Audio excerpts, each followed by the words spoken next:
you got called up for, we'll start with the 15s, I guess. When you got called up for the 15s, how did you find out about the call up, actually, first of all? So I suppose so I like started my rugby journey playing 15s, and I played a season at AAL, and I played a season with Ballyhinch in the Ulster League for senior rugby. Um, so whenever I got called into the sevens, I was always constantly saying to our head coach, like, when can I go? Can I try this out? Can I, Mm, have we got camps? Can I even play for my club?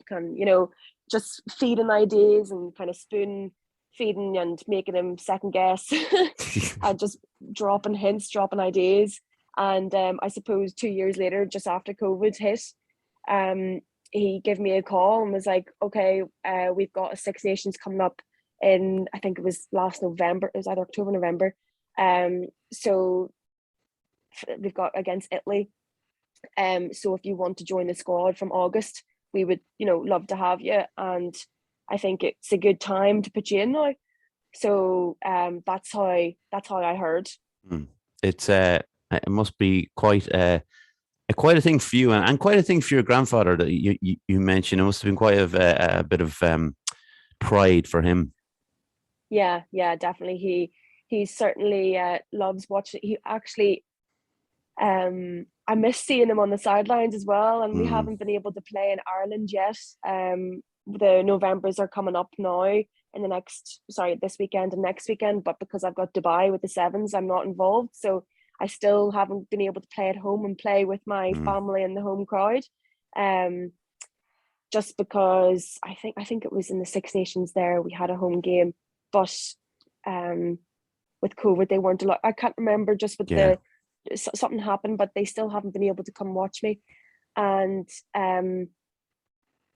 yeah, no, it was immense pride. I rang my family, text into our extended family group Mm, chats, rang my granda, and it was just like I was in complete shock. And then I was in complete shock to be put into the squad, and in the first place, never mind get selected for the Italy game in November. And as soon as I done that, like I was completely over the moon and so excited. It was obviously one of my because I started in 15, so it was mm, obviously a dream of mine to play 15s for Ireland.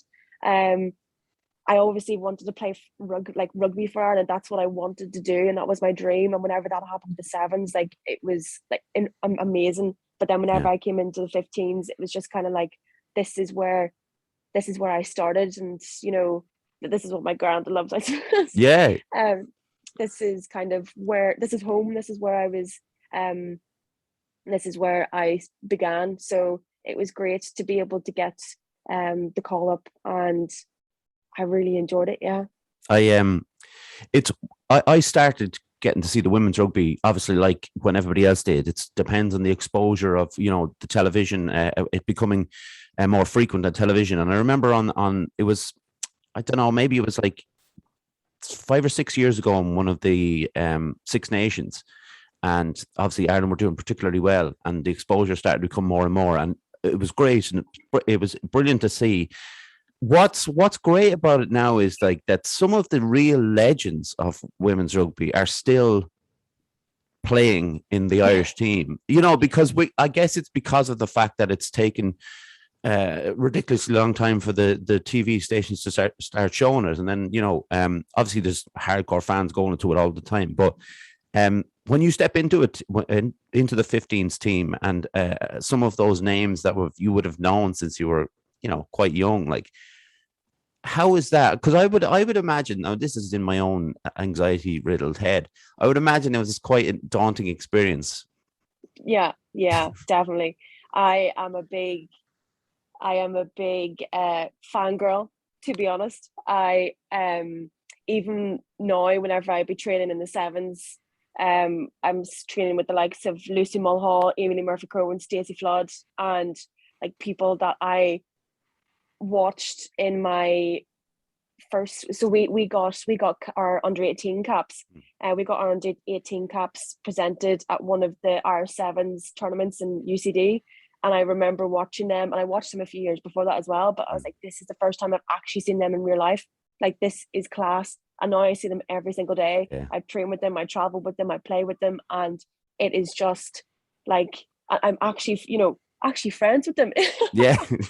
It's so like whenever I went into the 15s, then like whenever, because Claire Malloy and Kira Griffin are in my position, and they're obviously been about for a lot of caps, a lot of years, and Kira's obviously our captain.